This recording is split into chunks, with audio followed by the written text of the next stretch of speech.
Okay, let's dive right in. Today, we're taking a deep dive into the recent first quarter 2025 earnings call for a company called Youdao. We've got the transcript of their conference call right here. That's management's prepared remarks and the full Q&A session. Our mission for this deep dive is to unpack what's really going on beneath the surface, the key financial results, their strategy, particularly this AI native approach they keep talking about, and what management sees looking ahead. We're here to pull out the essential nuggets so you get the clear picture without having to wade through it all yourself. Absolutely. This call is a fascinating case study, I think. Gives us a clear look at how a company is attempting a strategic shift, especially, leveraging technology like AI.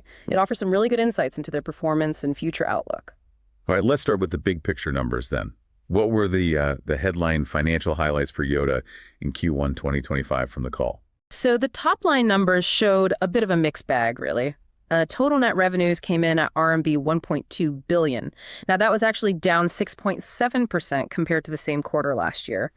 Management pointed primarily to a decrease in learning services revenue as the reason for that dip. Okay, so revenue was down. That usually doesn't sound great on the surface, but I saw the operating income numbers looked, quite different. They were dramatically different, yeah. Operating income surged to a Q1 record of RMB 104 million. That's a massive 247.7% increase year over year. Whoa.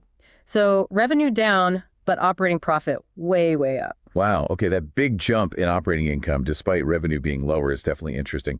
What about profitability further down the income statement, like net income? That followed the trend of operating income, pretty much. Net income attributable to ordinary shareholders was RMB 76.7 million, which is more than 6 times what it was in the prior year. 6 times, okay. Yeah. And non-GAAP net income also saw a significant increase to RMB 81.7 million. And what about cash? Because sometimes companies can look profitable on paper, but are still, burning through cash. Right. Good point to check. They mentioned operating cash outflow narrowed significantly by 34.7% down to RMB 255.5 million. So while it's still an outflow, narrowing it that much reflects a pretty big improvement in financial efficiency and cash management compared to the previous year. Okay, so the overall financial snapshot is revenue facing headwinds, mainly from learning services, but profitability and cash outflow showed substantial improvement. Now, I really want to dig into why that's happening by looking at the business segments. Let's start with learning services. Revenue declined by 16.1% year over year, but they said the rate of decline slowed down compared to the previous quarter. What did management say was driving this? And importantly, was this segment profitable despite the revenue drop? So that's a key point they emphasized. Management was very clear that revenue decline in learning services is largely deliberate. They are strategically focusing on acquiring customers with a higher potential return on investment, even if it means walking away from lower revenue or less profitable activities in the short term for this segment. Right. And they explicitly stated that this segment did cover its costs and generated meaningful profits in the quarter. Okay. So they're pruning for profitability rather than just chasing top-line growth in that area. Did they mention specific parts of learning services that are growing? Absolutely. They highlighted AI-driven subscription services, things powered by their AI models, which saw sales near RMB 70 million and grew over 40% year over year. Right. They also mentioned programming courses. Demand for these is being driven by GESP prep, that's preparation for the National Software Programming Exams, which is a big focus area, apparently. Programming course gross billing, which is the total amount paid before accounting adjustments, grew over 40% year over year. So selectively growing high potential, profitable niches within learning services, often leveraging AI or specific market trends like programming exams. Got it. What about smart devices, like their pens? Smart devices revenue grew 5.1% year over year to RMB 190.5 million. This growth was primarily driven by continued strong sales of their Youdao pen. The classic pen. Right. And they recently launched a new model, the Space One. It's an AI-powered large-screen tutoring pen that features their Confucius large language model. Oh, right, the Confucius LLM. Yeah, that seemed to have a strong market reaction, selling out initial inventory within 10 days. And it contributed to over 20% year-over-year growth, specifically in their dictionary pen revenue. Nice. Hardware innovation combined with AI adding features seems to be working there. How did the online marketing services segment perform? This segment saw a modest 2.6% year-over-year increase in net revenues, reaching RMB 555.4 million. The growth drivers here included a 20% increase in the number of performance-based advertising clients. Those are clients who pay based on results like clicks or conversions, They also saw significant expansion in overseas advertising. They recently secured Google Partner Certification, which complements their existing partnership with TikTok, giving them a broader reach internationally. Expanding overseas seems like a smart move. What about the profitability of that segment, though? Did margins improve along with revenue?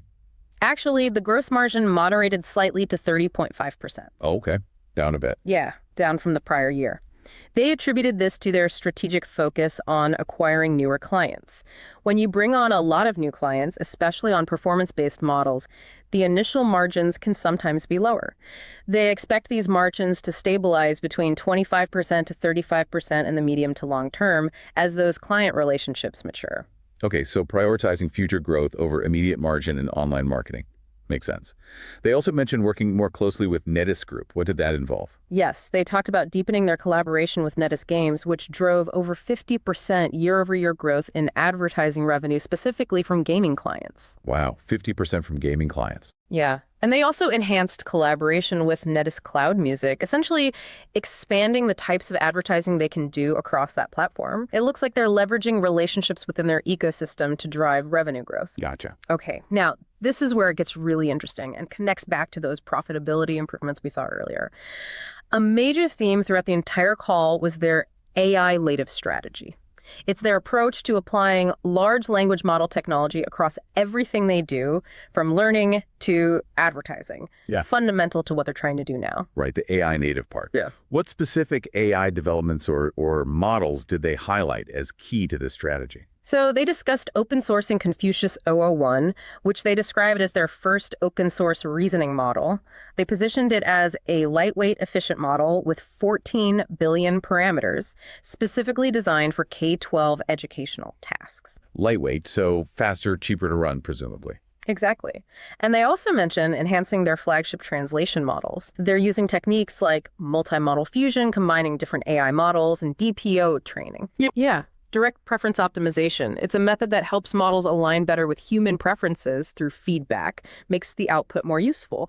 And these translation models are processing a huge volume, over 1.5 billion tokens daily as of April. That's double the volume from just Q1. Double. Wow, that's serious usage. Multi-model fusion and DPO training. Why are those enhancements significant? What do they actually do for the user? Well, think of multi-model fusion as giving the translation model multiple perspectives, right? So it can potentially lead to more accurate, more nuanced translations.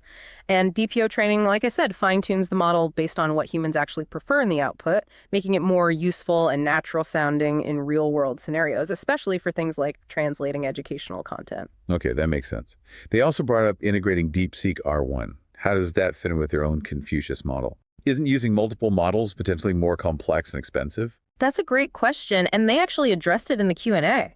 They explain they're taking a dual approach, using their own proprietary models like Confucius alongside powerful open source technologies like DeepSeek. Okay. And they've actually started self-hosting the inference for DeepSeek R1. Self-hosting, so running it themselves. Exactly. Running the model on their own infrastructure rather than relying purely on third-party services. They said this improves latency, how fast you get a response stability, and importantly, cost efficiency. They see Confucius excelling in very specific education tasks, like translation quality and getting highly accurate answers for K-12 problems. DeepSeek, they noted, provides more comprehensive, broader answers. So different tools for different jobs. Pretty much. They're finding users naturally gravitate to Confucius for quick, targeted questions and DeepSeek when they need a more detailed explanation. In applications like their Mr. P AI tutor, usage is currently split roughly evenly between the two, so it's about leveraging the strengths of different models. That dual strategy in self-hosting makes a lot of sense for performance and cost.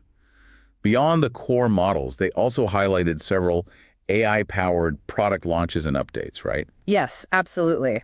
They're integrating AI across their offerings. They launched the Youdao Magic Box. Magic Box. Yeah, it's an AI-powered creative suite aimed at helping automatically produce high-quality advertising assets, a direct application for their online marketing segment, you see. Ah, okay. for the advertisers. Right. They upgraded the Mr. P AI tutor with a multi-model visual system, improving its accuracy for K-12 problem solving to over 92%. 92% accuracy. That's pretty high. It is. They introduced something called Youdao, an AI podcast assistant that converts text to audio, which even got a featured recommendation on the Apple App Store. Text to audio. Interesting. And they developed an AI-powered system for detecting plagiarism in academic papers. So this wide-ranging integration across products and internal operations, they claim, is a key part of driving the efficiency and profitability improvements they reported. It really shows how they're trying to translate all the, the hype around AI research into tangible tools across different parts of their business. So, looking ahead, what kind of guidance did management provide for the rest of 2025? Well, they achieved their first full year of operating profits in 2024, and they stated they are strategically positioned to maintain that positive trajectory. Their key targets for the full year 2025 are accelerated profit growth and achieving operating cash flow break-even for the full year. Break-even on cash flow. So moving from an outflow towards actually bringing in cash from operations, that's a big step. It is a significant goal. What about the outlook for the individual segments? Learning services, online marketing. For learning services, they anticipate completing the segment restructuring they talked about in the second half of this year, with revenue stabilization expected after that. They specifically projected year-over-year growth in both revenue and profit for their flagship services within learning, like the AI College Advisors, this year. Okay, growth expected in the flagships there. And online marketing. For online marketing, they expect stronger growth momentum in the second half of 2025. This is expected to be driven by accelerating their overseas expansion efforts. More international push. Right. And the full release of their AI advertising optimizer in the second half of the year, that's likely the Youdao AI Magic Box impacting results and continued deep collaboration with Natus Group. Okay, so growth expected to pick up there in H2. They also mentioned that Q2 is historically a weak quarter due to seasonality. What did they say about their expectations for Q2 specifically? Yeah, historically Q2 has been unprofitable for them. This is mainly because it's the weakest quarter for revenue generation in both learning services and smart devices.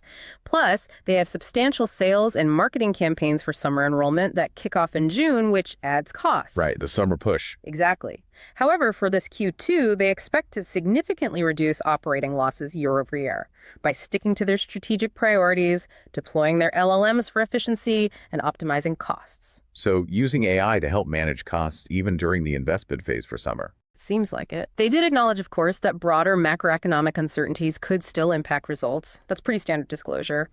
But the internal expectation is a much improved Q2 loss figure compared to last year. Okay.